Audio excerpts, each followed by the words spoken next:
রুবায়েত ফাতেমা তনি যে জামাতের বিপক্ষে, জামাতকে যে সে কখনোই ভোট দিবে না, সেটা তার একটা পোস্টেই আমরা বুঝতে পেরেছি। আগে পোস্টটি পড়ে শুনাই, তারপর আসল ব্যাপারটি আপনারাও বুঝতে পারবেন। রুবায়েত ফাতেমা তনি রিসেন্টলি একটা পোস্ট করেছে এবং সেখানে লিখেছে, ইলেকশনকে সামনে রেখে নারীদেরকে নিয়ে এত খারাপ কিছু বলা হচ্ছে, কিন্তু আমাদের অনলাইন সেক্টরের তেমন কাউকেই এইসব নিয়ে প্রতিবাদ করতে দেখছি না। আমি জানি সবাই পরিস্থিতিকে ভয় পাচ্ছেন, তবে নারীদের সম্মান, আত্মমর্যাদার উপর আঘাত আসলে আমাদের চুপ করে থাকা উচিত হবে না। আমাদের মতো কর্মজীবী নারীদের জীবনে সমস্যা শুরু হলে সেটা সবার জন্যই হবে। তাই আমি মনে করি সব নারীদের এক হয়ে প্রতিবাদ গড়ে তোলা উচিত। হ্যাঁ ভিউয়ার্স, এমনটাই পোস্ট করেছে রুবায়েত ফাতেমা তনি।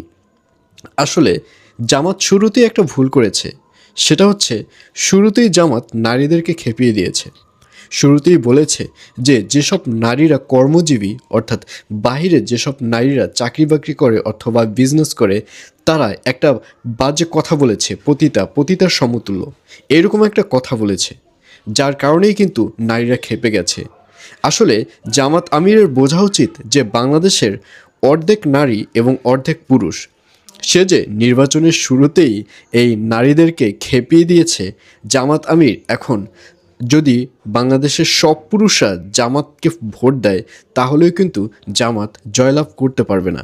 কারণ বাংলাদেশের অর্ধেক নারী এবং অর্ধেক পুরুষ, সব পুরুষরাও যদি জামাতকে ভোট দেয়, কোনো নারী কিন্তু জামাতকে ভোট দিবে না। তাহলে কি হলো শেষে? দিন শেষে জামাত কিন্তু হেরেই যাবে। সুতরাং আমি পরিশেষে জাস্ট একটা কথাই বলবো, জামাত আমিরের এই যে নারীদেরকে উস্কিয়ে দিয়েছে, নারীদেরকে খেপিয়ে দিয়েছে, আমি মনে করি এখন জামাত আমিরের উচিত নারীদেরকে তার পক্ষে নিয়ে আসা। যে কথাটি সে বলেছে, নারীদেরকে যে একটা হেয় প্রতিপন্ন করেছে, এটা যদি আবার একটা প্রশংসা করে, অর্থাৎ আপনারা ভালো করেই জানেন যে নারীরা হচ্ছে প্রশংসার পূজারী। সুতরাং তাদেরকে যদি আবার নতুন করে কোনো একটা প্রশংসা করা হয়, তাহলে আবারও নারীরা জামাতের পক্ষেই চলে যাবে। তো ভিউয়ার্স, আপনাদের কি মনে হচ্ছে, আমার কথাটা কতটুকু যৌক্তিক? অবশ্যই কমেন্টে লিখে পাঠান।